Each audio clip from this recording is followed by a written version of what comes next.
जब जीवन में कहीं समस्या खड़ी हो जाए, कहीं बहुत विकट समस्या है और कोई हल ना मिल रहा हो, तब जिस शिव मंदिर में आप आराधना करने जाते हो, पूजन करने जाते हो, अर्चना करने जाते हो, उस शिव मंदिर के पास में कहीं बेलपत्री का वृक्ष ढूंढो और उस बेलपत्री के वृक्ष के नीचे केवल आप जाकर एक मूंग का दाना या एक चावल, वहीं पर जो कंकर पड़ा हो उसी कंकर को शिव मानकर आप समर्पित कर कर लोटा भर के जल समर्पित कर दो।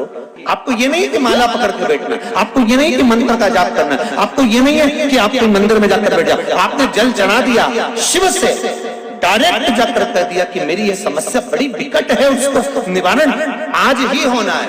आप बाबा पर छोड़ दो, 3 घंटा 2.5 घंटा लगेगा, मेरा शंकर उसको सुधारने में लग जाएगा, पक्का है वो सवार। शिव पंचायत, पंचायत में कौन कौन होते हैं?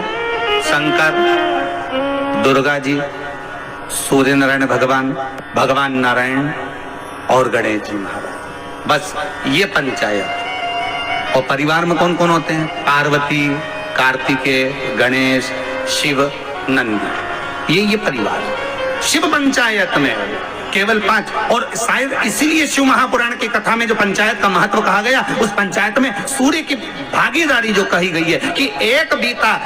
आपके यहाँ अगर कहीं पर आपने शिवलिंग का दर्शन करा होगा, ये शिवलिंग है, ये जलाधारी है, ये पानी निकलने का स्थान है। यहाँ से जहाँ से पानी नीचे गिर गया और गिरने के बाद जब एक बीते तक जाता है, उस एक बीते पर सूर्य नारायण भगवान का भाग चालू हो जाता है। एक बीते क्यों कहते हैं? जिसको चर्म रोग हो जाता है, जिसका शरीर सफेद पड़ गया, चमड़ी बेकार हो गई, काला पड़ गया, शरीर में कहीं चट्टे पड़ गए, कहीं शरीर में दाने पड़ गए, पूरा चेहरा बेकार हो गया, पूरा शरीर बेकार हो गया, तो क्यों कहते हैं कि एक बीता जब पानी बह जाए, उस बहे पानी को हाथ का लेपन कर कर शरीर पर लगा लिया जाता है, शरीर ठीक होने लगता है। सूर्य का भाग वहां से चालू। जिनकी भाग्य रेखा उल्टी चल रही हो, बृहस्पति चमक ही नहीं रहा हो, जिस काम में हाथ डालते हैं वो काम पूरा ही नहीं होता हो, तो एक बार काशी जाना, बृहस्पतिश्वर महादेव का स्पर्श करना, उनका अभिषेक पूजन करना और उनका स्पर्श कर कर एक बेलपत्र ब्राह्मण देवता से मांग कर लेकर जाना कि इन बृहस्पतिश्वर महादेव से मुझे एक बेलपत्र दे दो।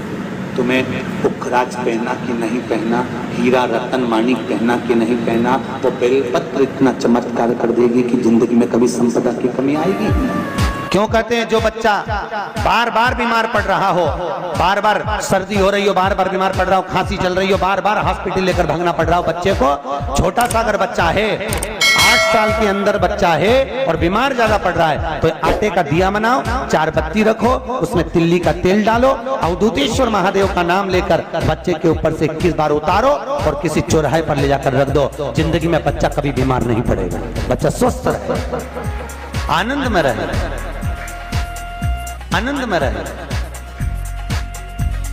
स्वस्थ की मौत। और वैसे भी प्रथम सुख, अरे बोले तो निरोगी काया, घर का प्रथम सुख निरोगी काया। व्यक्ति अगर धन की मूलता नहीं है, साफ पैसा अपनी जगह पर है, फिर निवेदन करता हूं, धन अपनी जगह पर पड़ा है, सबसे पहला है परिवार में सब स्वस्थ रहें, सर्वे भवन्तु। अगर घर में एक व्यक्ति भी बीमार पड़ा है ना, तो मन नहीं लगता परिवार, लगता है कि मन, कोई घर में बीमार पड़ा है तो मन का। जिसके यहाँ लक्ष्मी नहीं टिकती हो, पैसा घर में नहीं आता हो, बहुत चिंता लगी रहती हो, लक्ष्मी से जुड़ी हुई, व्यापार से जुड़ी हुई, पैसा आ ही नहीं गया, बहुत मेहनत कर रहे हो, सोमवार की सोमवार 5 सोमवार बेलपत्री के पेड़ के नीचे एक घी का दिया लगाना चालू कर दीजिए। शाम के समय थोड़ी सी मिट्टी बेलपत्री के पेड़ के नीचे की उठा कर लिया, घर के अंदर लाकर इतनी सी मिट्टी लाकर पटक दीजिए। 5 सोमवार करके देखो, छठे सोमवार पे करने की जरूरत नहीं पड़ेगी, व्यापार अपने आप बढ़ना चालू हो जाएगा। लक्ष्मी शाम के समय पर प्रतिदिन बेलपत्र के पेड़ के नीचे बुआरी लगाने जाए, बेलपत्री के वृक्ष के नीचे बैठकर हाथ में एक बेलपत्र का पत्ता रखकर आप पंचाक्षर मंत्र नमः शिवाय, ओम नमः शिवाय या श्री शिवाय नमस्तुभ्यम या महामृत्युंजय मंत्र का स्मरण कर रहे हो, पर डंडी का भाग अपनी ओर, बेलपत्र की बीच वाली पत्ती का भाग बीच वाली उंगली की ओर रखकर अगर आप स्मरण कर रहे हैं और अपनी कामना कर कर बेलपत्री के वृक्ष के नीचे बैठकर उस पत्ते को सम्मुख रखकर बाबा से विनय कर कर एकांत में उस बेलपत्री के वृक्ष की छांव में, बेलपत्री के वृक्ष की छांव आप कामना कर कर उस पत्ते को शंकर भगवान के ऊपर समर्पित कर रहे हैं, तो ये जान कर रखें कि पार्वती और शिव का मिलन करवा रहे हैं और अपनी मनवांछित फल कामना पूर्ण करवा रहे हैं। क्योंकि शिव और पार्वती का जब मिलन होता है, शंकर पार्वती जब एक दूसरे के सम्मुख में होते हैं, शिव और पार्वती जब एक दूसरे के सामने अपने बच्चों के कारण एक दूसरे के सम्मुख में आते हैं, तो उनके चेहरे पर प्रसन्नता का भाव आ जाता है।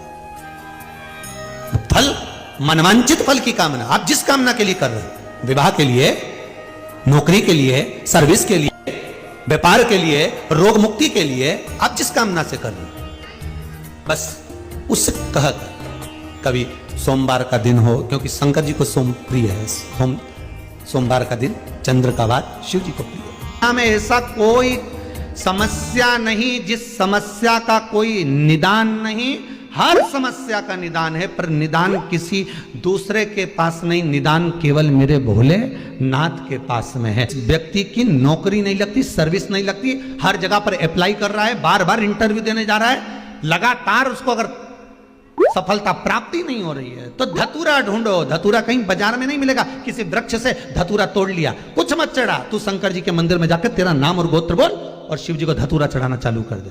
धतूरा कोई बहुत कीमती होता है क्या? बहुत पैसे का मिलेगा क्या? कहीं पे भी मिल जाएगा। धतूरा तोड़ और चढ़ा शंकर जी को। रोज नियम बना ले कि एक धतूरा मैं शंकर जी को चढ़ाऊंगा, प्रतिदिन चढ़ाऊंगा, शिव जी से जाकर निवेदन करूंगा प्रतिदिन। शंकर जी की प्रिय वस्तु में धतूरा, बेलपत्र आदि कादि की तो है, क्या है? जिसकी यहां तू इंटरव्यू देने जा रहा है उसी के सिर पे चढ़ गया, जो तूने शिव जी के चढ़ाया वो ही धतूरा वहां चढ़ा है, तू क्यों चिंता करता है?